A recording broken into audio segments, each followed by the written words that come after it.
15 menit untuk presentasi dan pemutaran itu. Nanti kalau waktunya lebih dari itu, kemungkinan videonya akan agak dipotong ya. Nanti tadi kan sudah di play full ya di expo ya videonya. Jadi kalau misalnya waktunya lebih, videonya mungkin akan diputar tidak full nanti. Ya mudah-mudahan cukup waktunya ya. Oke, siap ya? Silahkan dimulai. Assalamualaikum warahmatullahi wabarakatuh. Waalaikumsalam warahmatullahi wabarakatuh. Allahumma sholli ala Muhammad wa ala sayyidina Muhammad. Segala puji bagi Allah, Tuhan semesta alam, dan salawat serta salam semoga tercurahkan kepada junjungan kita Nabi Muhammad SAW. Saya menyambut hari sekalian terhormat dan saya meminta pertolongan Allah SWT untuk memberikan keberkahan pada presentasi kali ini. Terpampang Singkoring 32 Ferdinand kelas 8. Dina kesempatan ia membahas proyek kolaborasi judulnya Naeta. Temanya Naeta yang entrepreneur sarang anu judulnya memajukan ekonomi umat melalui perdagangan berskala global. Didiri total anggotanya Singkoring 5. Abdi Fani, Abdi Gita, Abdi Kirana, Abdi Maryam. Ada beberapa hal yang akan kami bahas di sini. Pertama adalah terbelakang dari pembahasan ini. Setelah itu kita akan masuk ke pembahasan. Di pembahasan akan terbagi menjadi dua, yaitu bab pertama pembahasan tentang ekonomi kreatif yang subcycle fashion serta hewan ternak. Setelah pembahasan kami akan masuk ke kesimpulan yang membahas alasan kita harus belajar menjadi pengusaha. Oke, proyek kolaborasi kali ini berlandaskan pada hadis riwayat Ahmad yang berbunyi Atyabu qala amala rajuli baihi bakul bayin mabrur, yang artinya sebaik-baik pekerjaan adalah pekerjaan seseorang dengan tangannya sendiri dan setiap jual beli yang mabrur. Nah, mabrur ini artinya kebaikan. Jadi berdasarkan hadis tersebut, Rasulullah itu sudah mengajarkan kita untuk berjualan dengan cara yang baik. Terus apa hubungannya sama proyek kolaborasi kita kali ini? Hubungannya itu kan tadi disebutkan kan kita harus berjual beli yang baik. Tema kita juga adalah perdagangan berskala global. Jadi kita yang sedang belajar menjadi entrepreneur muda atau wirausahawan muda itu juga sekalian menerapkan ajaran Rasulullah SAW sesuai dengan hadis tersebut.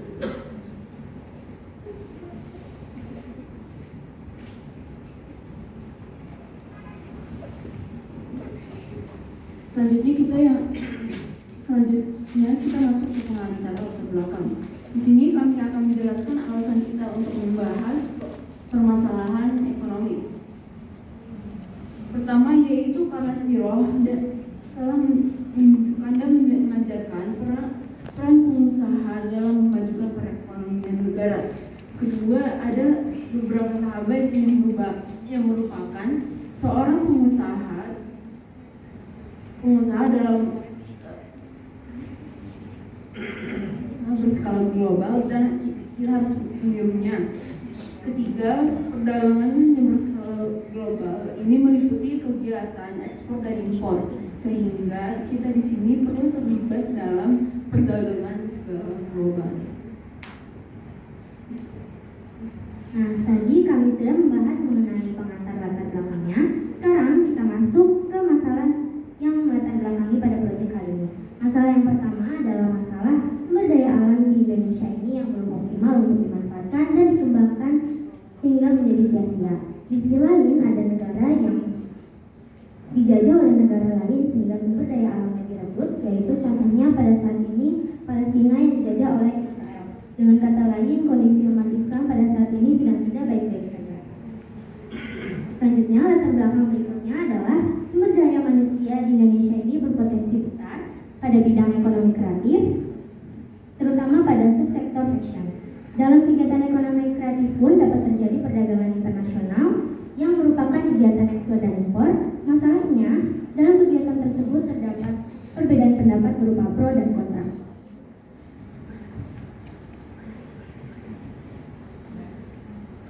Tadi kan di latar belakang masalah sudah disebutkan mengenai pro dan kontra dalam kegiatan ekspor dan impor. Hal tersebut merupakan dampak positif dan dampak negatifnya ekspor dan impor. Di sini saya akan menjelaskan mengenai kontroversinya. menjual barang dari dalam negeri ke luar negeri. Sedangkan impor merupakan kegiatan membeli barang dari luar negeri ke dalam negeri. Saya akan menjelaskan mengenai dampak positifnya terlebih dahulu. Dampak positifnya yaitu pertama dapat membantu meningkatkan perekonomian negara, terutama kegiatan ekspornya. Kedua, adanya peningkatan investasi. Ketiga, meningkatkan kualitas produk. Keempat, dapat mengembangkan ilmu pengetahuan dan teknologi dalam negeri. Kelima, dapat memperluas lapangan kerja. Kemudian ada dampak negatifnya yaitu terjadinya penurunan produk dalam negeri karena adanya pesaing dari luar negeri. Kemudian adanya ketergantungan terhadap negara maju. Ketiga, terjadi eksploitasi sumber daya alam. Dan keempat, industri lokal kesulitan mendapatkan bahan baku karena kebanyakan sumber daya alamnya itu didistribusikan ke luar negeri. Seperti yang dijelaskan bahwa perdagangan internasional adalah kegiatan mengenai impor dan ekspor. Atau juga perdagangan internasional adalah transaksi bisnis antara pihak dari satu negara atau lebih. Dalam kegiatan perdagangan internasional terdapat entrepreneur atau wirausaha, yaitu orang yang merubahkan produksi menjadi lebih besar, dan juga orang yang merubah perubahan, inovasi, dan cara-cara baru.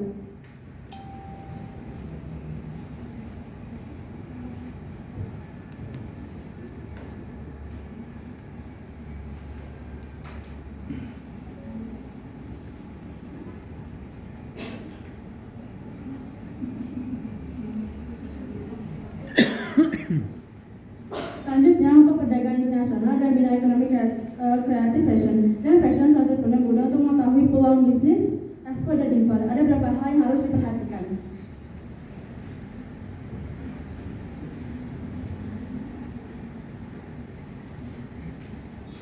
Kita sebagai masyarakat Indonesia harus bisa meningkatkan kreativitas kita lagi dalam bersaing di perdagangan internasional. Salah satunya adalah bidang fashion. Industri fashion adalah industri global yang mempunyai permintaan yang tidak dapat diprediksi dikarenakan dapat naik atau turun. Agar produksi produk seperti batik dan kaos memakan waktu cepat di jumlah yang lebih banyak, maka kita bisa membuat produk-produk fashion dengan menerapkan teknik seni cetak grafis cetak tinggi. Teknik cetak tinggi atau relief ini adalah teknik di mana suatu permukaan cetak yang terkena tinta adalah bagian bujang. Teknik ini bisa diterapkan dalam produk fashion seperti kaos yang telah kita buat ini.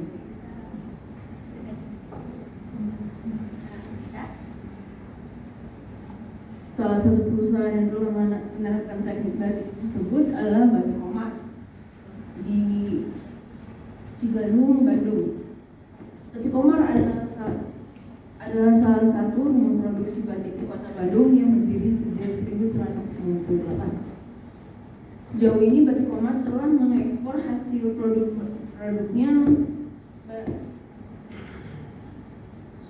sudah mengekspor hasil produk batiknya ke berbagai benua. Kegiatan ekspor ini menjadi contoh baik dalam mendalami perdagangan internasional. Selanjutnya, untuk perdagangan internasional ada bidang konsumsi hewan ternak. Contohnya pada PT Comarin Satwa yang telah kita kunjungi kemarin 28 November pada ketika kita field trip. PT Coma salah satu tempat yang mengolah daging ayam mentah. Maka ada beberapa hal yang perlu diperhatikan. Hal pertama yang perlu diperhatikan dalam konsumsi daging hewan ternak ini pertama adalah keamanannya. Kita sebagai mayoritas yang bermasyarakat muslim kan Indonesia ini wajib mengkonsumsi makanan yang halal dan juga baik. Maka dari itu pemerintah mengeluarkan undang-undang perlindungan jaminan produk halal yang menjamin kehalalan daging impor yang masuk ke dalam Indonesia. Kalau bisa dilihat ini undang-undangnya kira-kira ada 68 pasal, dan di sini disebutkan bahwa produk yang masuk, beredar dan diperdagangkan di wilayah Indonesia wajib bersertifikat halal. Jadi ini menjamin halalnya daging-daging impor yang diimpor ke Indonesia itu. Undang-undang ini disahkan pada 20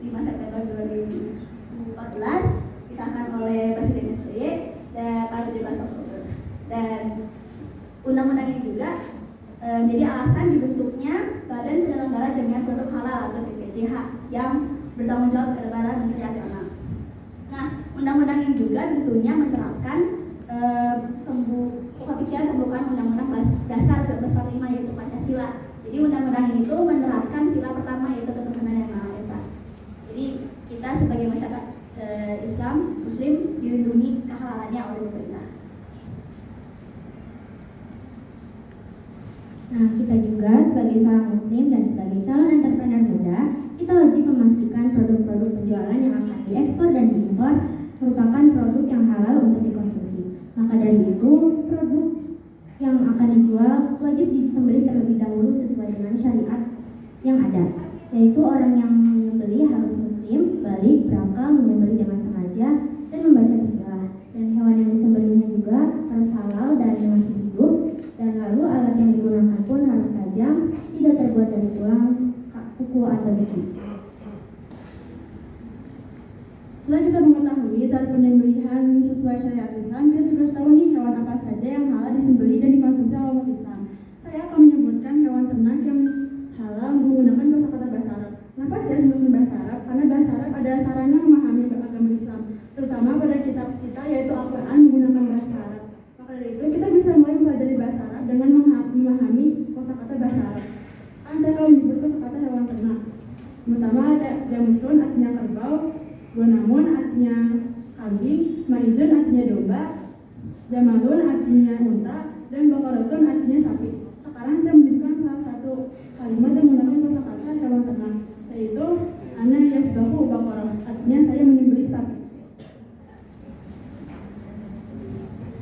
Tadi kan sudah disebutkan nama-nama hewan ternak. Nah, di sini ada beberapa daging yang biasanya digunakan di Indonesia. Yang pertama ada daging kambing, kemudian ada daging domba, dan ada daging sapi. Daging-daging tersebut bisa diolah menjadi makanan yang biasanya kita makan. Yang pertama ada sapi iga, kemudian bisa menjadi sate dengan daging apapun seperti sate domba. Kemudian kalau pengen lebih mahal lagi, bisa mengolahnya menjadi round steak draw.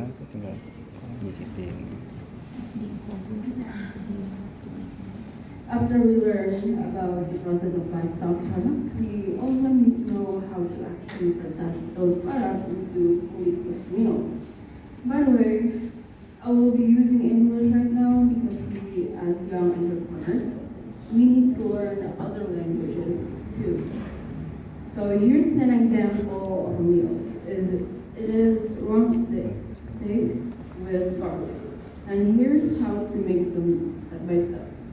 So as you can see, the steak is seasoned, and then the thigh is broken and placed on the steak, and then meanwhile the hot frying pan is being coated with butter, and then the steak is removed from the pan, and then the pan is placed with the butter, and then the sauce is poured over the steak, and then you can serve it and enjoy.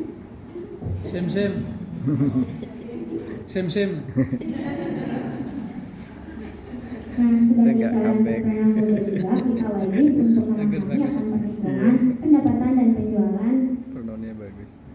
dalam perdagangan berskala global. Untuk dapat memahaminya, kami sudah meliputi dan mendatangi restoran Fogo Brazilian Barbecue untuk mengetahui pendapatan dan penjualannya yang di sini kami sajikan dalam diagram Cartesius.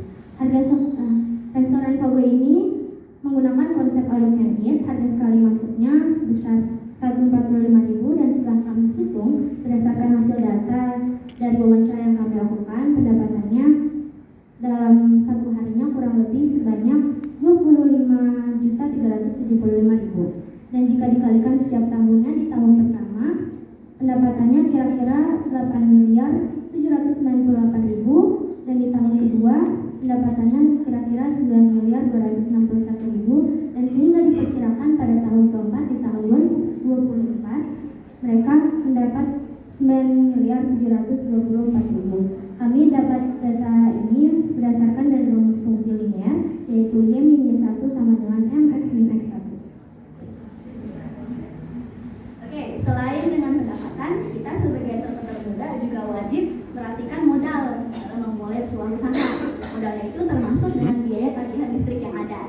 Nah, kita ambil lagi dari restoran yang kita baru wawancara, yaitu Fogo. Ini tidak akurat karena ketika kita wawancara kita hanya mendapatkan data langsung biaya listrik, kita nggak dapat data masing-masing alat gede tapi berarti. ya. Jadi kita cuma dapat datanya tuh kira-kira sekitar kurang lebih 20 juta per bulan tagihan listrik ya. Untuk pengetahuannya, tagihan listrik ini bisa didapat jika kita mengikuti rumus perhitungan untuk menghitung biaya listrik gitu ya. Pertama itu rumusnya adalah P kali T. P itu daya listrik, jadi itu wattnya. Terus T itu berapa lama alat ini dipakai. Kalau misalnya dilihat dari jam buka, kira-kira alat ini tuh dipakai selama 10 jam gitu ya. Jadi mereka kali-kali, kemudian dibagi oleh 1000 kWh gitu ya lagi. Kemudian dikalikan dengan 30 yaitu hari dalam bulan, dan terakhir dikali dengan biaya per kWh sesuai dengan biaya pada masa itu gitu ya. Kurang lebih begitu. Tadi kan sudah disebutkan mengenai pendapatan dan pengeluaran oleh orang pemerintah. Nah, sekarang ada hal yang harus kita tahu juga, yaitu harus kita perhatikan, yaitu SOP keselamatan.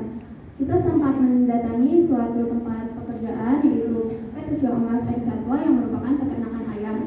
Di situ disebutkan bahwa jika di sana terjadi kecelakaan, mereka akan segera melaporkan pada pihak berwajib, kemudian akan langsung ditangani oleh rumah sakit. Setelah itu, untuk mengantisipasi terjadinya kecelakaan, mereka menggunakan peralatan dan perlengkapan yang dapat menjamin keamanan. Contohnya seperti sarung tangan besi.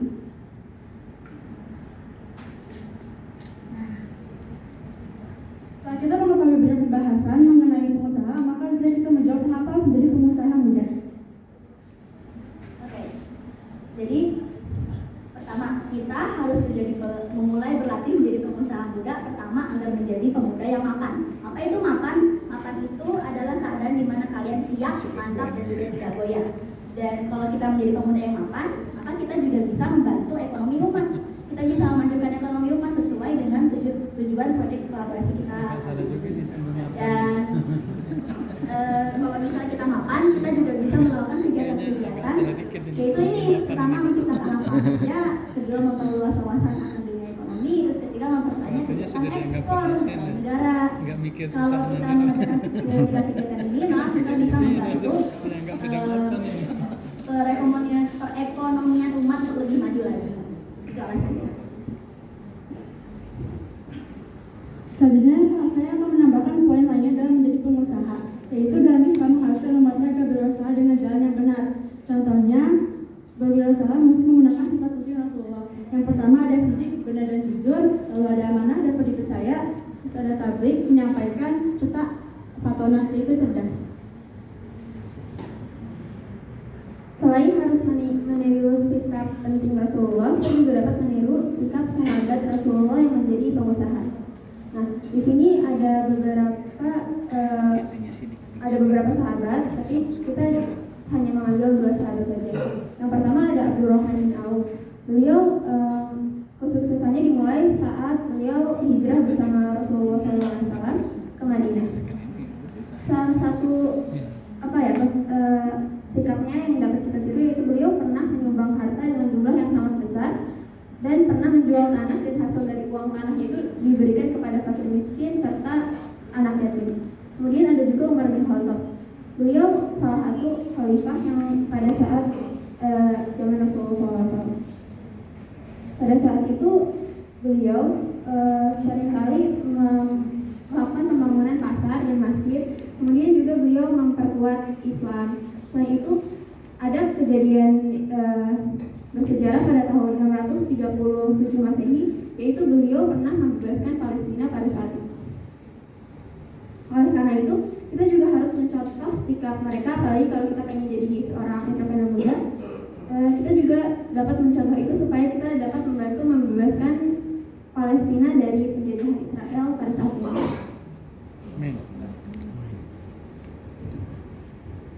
Di sini ada beberapa dokumentasi ketika kita mengerjakan KTI, saya presentasi, serta ketika kita field trip, pertama ke PT Siomas Adi Satwa, lalu ada di Kebun Raya Bogor, serta ketika kita mewawancarai Fogo.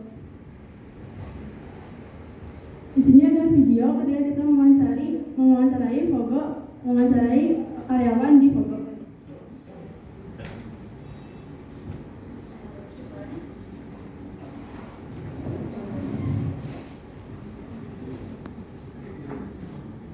Bisa tahun ada waktunya 1 jam. Inspirasi dari apa?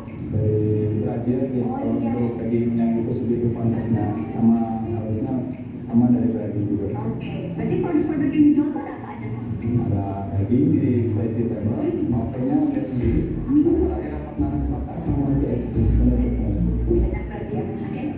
Ini Vogo ini tuh berdirinya dari sejak kapan? Untuk Vogo berdirinya di awal 2019 pas awal corona bukannya. Kalau di Vogo ini tuh ada kegiatan impor dan ekspornya nggak?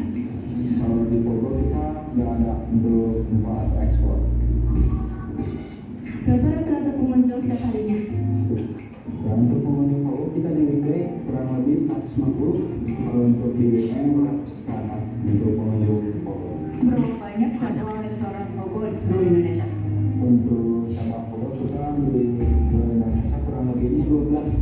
Untuk di Bandung kita baru 1, baru ini doang. Untuk di luar Bandung, Jakarta itu banyak, lebih dari 8. Boleh tahu ya mas, sajian sedikit kira-kira ini berapa ya? Per bulannya kurang lebih 20 juta. 20 jutaan. Betul. Itu termasuk tempat makan. Iya, betul. Kalau semuanya. Gajinya berapa gitu? Sewa gedungnya berapa? Semuanya.